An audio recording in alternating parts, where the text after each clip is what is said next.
안녕하세요. 5월 14일 세인트루이스 시티 SC와 LAFC의 맞대결이 다가왔습니다. 오늘 해설은 오직 객관적인 데이터와 시나리오만으로 철저하게 수치에 기반해서 분석해 드릴게요. 복잡한 텍스트는 싹 빼고 직관적인 숫자와 함께 지금 바로 시작해 보겠습니다. 자, 이번 매치업의 결론부터 시원하게 말씀드리고 갈까요?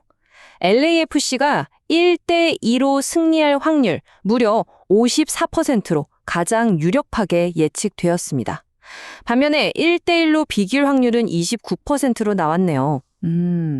왜 이렇게 한쪽으로 기우는 뚜렷한 결과가 나왔을까요? 그 통계적인 이유를 하나씩 파헤쳐 보겠습니다. 먼저 양 팀의 핵심 라인업 전력을 한번 살펴볼까요? 세인트루이스는 공격진에 정상빈과 브랜든 맥솔리, 중원의 마르셀 하르텔, 그리고 골문에 로만 뷰르키 선수가 포진합니다. 이에 맞서는 LAFC 정말 화려하죠. 손흥민, 데니스 부안과 티모시 틸만, 그리고 위고 요리스가 출격 준비를 마쳤습니다. 그런데 여기서 경기의 판도를 확 뒤흔들 치명적인 변수가 하나 있습니다. 바로 결장자 명단인데요. 세인트루이스는 1차 저지선 역할을 든든히 해주는 중원의 핵심, 크리스 더킨이 징계로 뛸 수 없습니다. LAFC 역시 주축인 아론론과 이고르 제수스가 부상으로 빠져있는 상황이죠. 컨퍼런스 순위표의 숫자를 보면 두 팀의 현재 펀더멘털 격차가 확연히 비교됩니다. 세인트루이스는 14위로 꽤 깊은 부진에 빠져 있죠. 반면 LAFC는 3위라는 아주 안정적이고 높은 위치에 자리 잡고 있습니다. 이 격차는 경기당 평균 승점, 그러니까 PPG 지표를 보면 수학적으로 더 확실하게 와닿으실 겁니다. 세인트루이스가 챙긴 평균 승점은 겨우 0.82점에 불과한데요. LAFC는 1.80점입니다. 거의 압도적인 퍼포먼스를 보여주고 있다고 해도 과언이 아니죠. 실제 득점력 지표에서도 양 팀의 차이는 아주 날카롭습니다. 세인트루이스가 지금까지 터트린 골은 총 10골이거든요. 그런데 LAFC는 20골을 몰아쳤습니다. 딱 2배 차이죠. 세인트루이스의 공격력이 LAFC의 절반 수준에 머물러 있다는 뜻입니다. 그럼 수비는 어떨까요? 밸런스 차이는 여기서도 확연합니다. 세인트루이스가 18번이나 골망을 내준 반면 LAFC는 단 12실점만 허용했습니다. 공수 양면에서 LAFC가 훨씬 우수한 안정성을 자랑하고 있다는 걸 숫자가 그대로 말해주고 있네요.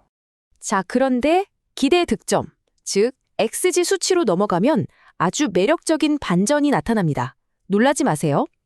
세인트루이스의 XG가 22.5로 22.1을 기록한 LAFC보다 미세하게 더 높은 찬스 생성력을 유지하고 있습니다.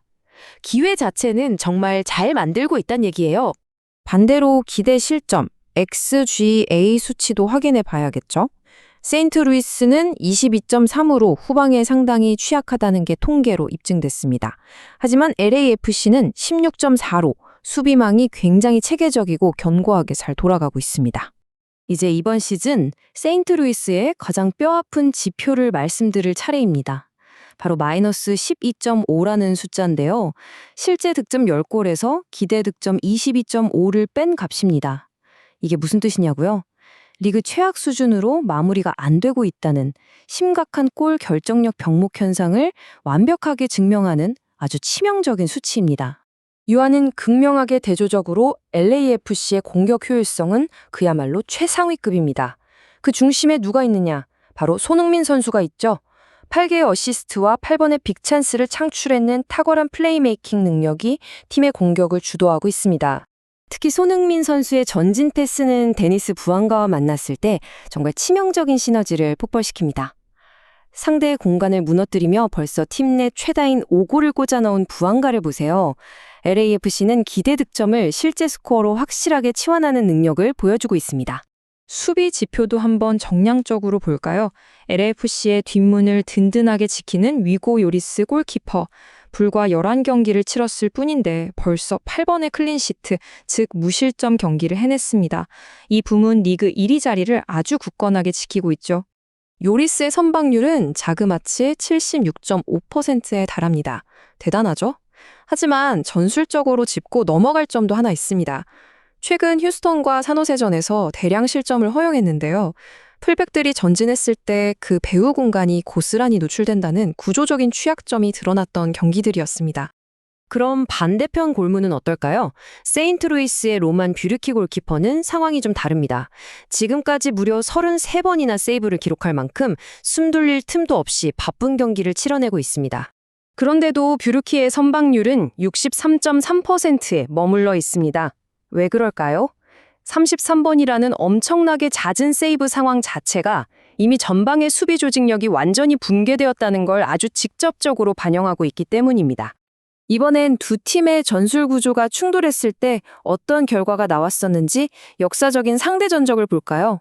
가장 중요한 숫자는 바로 5입니다. LAFC가 세인트루이스를 상대로 5승 2무 0패를 기록 중이거든요. 단 한 번도 지지 않은 완벽한 천적 관계를 보여줍니다. 이 맞대결에서의 득점 편차를 보면 상황은 더욱 충격적입니다. 세인트루이스가 단 2골의 빈공에 시달리며 꽉 막혀 있을 때 LAFC는 무려 13골을 폭격하면서 상대를 무너뜨렸습니다. 게다가 전술적인 인과관계를 보면 LAFC는 최근 7번의 맞대결 중 자그마치 6경기에서 무실점을 기록했습니다. 세인트루이스의 강한 압박 전술이 5-1로 손흥민과 부안가를 앞세운 LAFC의 빠른 역습에 완벽하게 카운터 펀치를 막고 있다는 뜻이죠. 하지만 당일 경기에 직접적으로 영향을 미칠 외생적 변수도 반드시 피로도 모델링에 포함해야 합니다.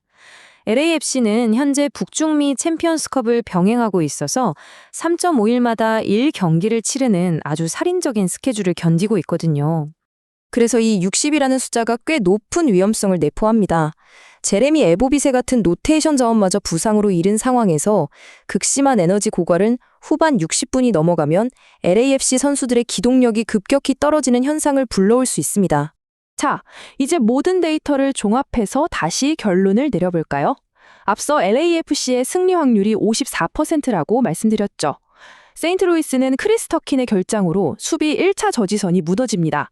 결국 손흥민과 부안가로 향하는 전진 패스 경로가 자유롭게 열릴 텐데 마이너스 12.5라는 결정력 부재의 늪에 빠진 세인트루이스가 이 압도적인 화력 차이를 통계적으로 극복하기란 극히 어려워 보입니다. 하지만 이변의 시나리오 역시 뚜렷한 근거가 있습니다. 29%라는 무승부수 확률도 무시할 수 없죠. 만약 LAFC가 누적된 피로를 이기지 못하고 라인이 붕괴된다면 정상빈 선수의 스피드를 앞세운 홈팀의 역습과 로만 뷰르키의 눈부신 선방이 결합해서 세인트루이스가 귀중한 승점을 챙길 가능성도 분명 열려 있습니다. 네, 오늘 준비한 양 팀의 100% 수치 기반 데이터 분석 해설은 여기까지입니다.